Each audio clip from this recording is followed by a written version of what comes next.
বাংলাদেশ জাতীয়তাবাদী দল বিএনপি নেতৃত্বাধীন নতুন সরকারের মন্ত্রিসভায় জায়গা পেয়েছেন বাংলাদেশ জাতীয়তাবাদী ছাত্র দলের সাবেক ৪ কেন্দ্রীয় নেতা। একসময় ছাত্র রাজনীতিতে নেতৃত্ব দেওয়া এসব নেতাই এখন রাষ্ট্র পরিচালনার গুরুত্বপূর্ণ দায়িত্বে যুক্ত হয়েছেন। ত্রয়োদশ জাতীয় সংসদ নির্বাচনে বিএনপির ভ্যানগার্ড খ্যাত এই ছাত্র সংগঠনটির সাবেক ৮ কেন্দ্রীয় নেতা সংসদ সদস্য হিসেবে নির্বাচিত হন। তাদের মধ্য থেকেই ৪ জনকে নতুন মন্ত্রিসভায় অন্তর্ভুক্ত করা হয়েছে।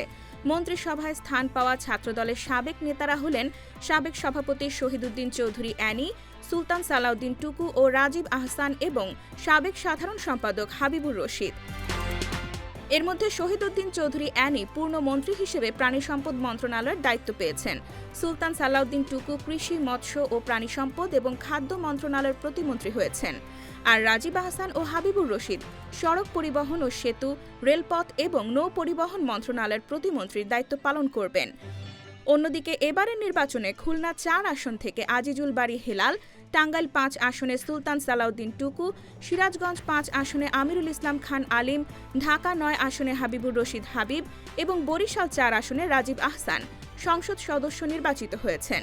নির্বাচিতদের মধ্যে আজিজুল বারী হেলাল, সুলতান সালাউদ্দিন টুকু, আমিরুল ইসলাম খান আলিম, হাবিবুর রশিদ হাবিব এবং রাজীব আহসান প্রথমবারের মতো জাতীয় সংসদে প্রতিনিধিত্ব করতে যাচ্ছেন।